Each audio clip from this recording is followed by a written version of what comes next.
Hello friends, ಗುರುವಾರದ blog ಇದಾಗಿರುತ್ತೆ. So ನನಗೆ ಎಷ್ಟೇ ಟೆನ್ಷನ್ ಇರೋ ಸುಧಾ ಬೆಳಿಗ್ಗೆ ನಮ್ಮ ಗದ್ದೆ ಹತ್ರ ಬಂದು ಈ ಥರ ವೆದರ್ ಪಡೆದ್ರೆ ಯಾವ ಟೆನ್ಷನ್ನೇ ಇರಲಿ 10 ನಿಮಿಷದಲ್ಲಿ ಮಯ ಆಗುತ್ತೆ. ನಿಜ ಟ್ರೈ ಮಾಡಿ ನೋಡಿ, ಅಷ್ಟು ವೆದರಲ್ಲಿ ಸೂಪರಾಗಿರುತ್ತೆ ಕಣ್ರಿ. ಸೊ ಅದನ್ನು ಮುಗಿಸ್ಕೊಂಡು ನಾನು ಟೈಮ್ ಆಯಿತು 8 ಗಂಟೆ ಅಂದ್ಬಿಟ್ಟು ನಮ್ಮ ಬಾಸ್ ಕರೆದಿದ್ರು, ಬಾಪ ಹೋಗೋಣ ಅಂತ. ಬಾಸ್ ಹೋಗೋಣ ಬಾಸ್ ಅಂದ್ಬಿಟ್ಟು ನಾನು ಸಿದ್ದಣ್ಣ ಕೂತ್ಕೊಂಡೆ. ಅವ್ನು ನೋಡ್ರೆ ಅಲ್ಲಿ ಕುಂತ್ಕೊಂಡು ಬೇರೆಯವ್ರ ಹತ್ರ ಅವ್ರ ಮನೆ ಸುದ್ದಿ ಇವ್ರ ಮನೆ ಸುದ್ದಿ ಏನೇನೋ ಆಡ್ತಾವನೆ. ಹೇ ಬಾ ಮರ್ಯ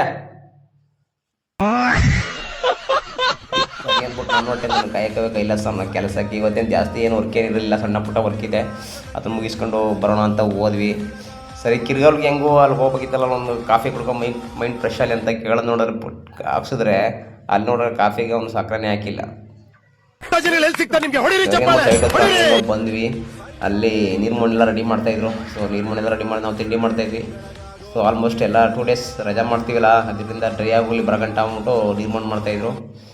ಸರಿ ಪಾಪ ತಿಂಡಿ ಮಾಡ್ಕೊಂಬ ನಾವು ಅಂದ್ಬಿಟ್ಟು ಹೋದ್ವಿ. ಅಲ್ಲಿ ನೋಡಿ ನಮ್ಮ ಜೀವನ ಹೆಂಗಿದೆ ಅಂತ. ಯಾರ್ಯಾರು ಏನೇನು ಅಂತೇಳಿ ದುಡ್ಡಿರೋಲ್ಲ ಈಶ್ವರಾಗಿ ಊಟ ಮಾಡ್ತಾರೆ.